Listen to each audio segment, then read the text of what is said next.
அதனால வந்து நம்ம இந்த வருஷம் இதை வந்து பிச்சு விட்டுறணும்.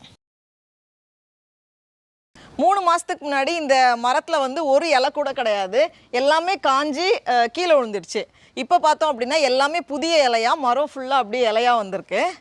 எல்லா இலையும் நம்ம சைடில் தான் விழுந்துச்சு. அப்புறமா எல்லாத்தையும் பெருக்கி எடுக்கிறதே ஒரு பெரிய வேலையாக இருந்தது. இப்படி தான் இருந்தது 3 மாதத்துக்கு முன்னாடி. இப்படி இருந்த மரம் இப்படி ஆயிருக்கு. ஆப்பிள் மரம் நம்ம வைக்கிறப்போ எல்லாமே வந்து வெறும் குச்சி குச்சியாக தான் இருந்தது.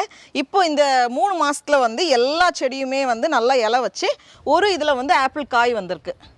இதை வந்து நம்ம பெருசாக விடக்கூடாது. இதை வந்து நான் இன்றைக்கி வந்து பறிச்சிட போகிறேன். ஏன்னா இந்த வருஷம் தான் நம்ம இந்த செடி வச்சுருக்கோம். அதுக்குள்ளே நம்ம இந்த ஆப்பிளை வளர விட்டோம் அப்படின்னா செடிக்கு வந்து செடி வளர்கிறதுக்கு எனர்ஜி இருக்காது. அந்த எனர்ஜி எல்லாத்தையும் வந்து இந்த ஆப்பிள்கே கொடுக்கும். அதனால் நம்ம வந்து செடியை வளர வைக்கணும் இந்த வருஷம்.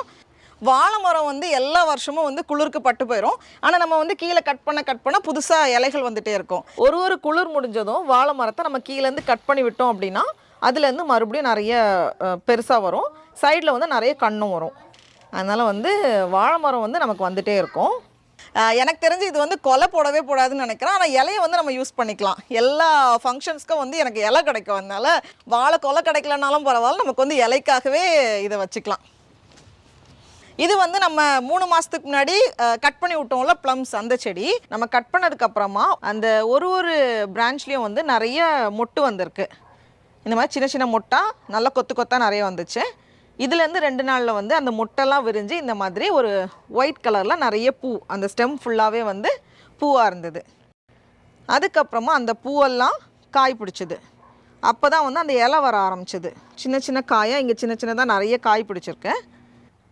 இந்த மாதிரி எல்லா பூவுமே வந்து காய் பிடிச்சிது. இவ்வளோ காயும் நம்ம பெருசாக விட்டோம் அப்படின்னா செடி வளராது.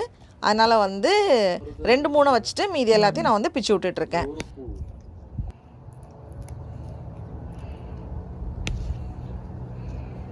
இதில் வந்து 2 மட்டும் பெருசாகியிருக்கு. மீதியும் நிறைய சின்ன சின்ன ப்ளம்ஸ் இருந்துச்சு. ஆனால் வந்து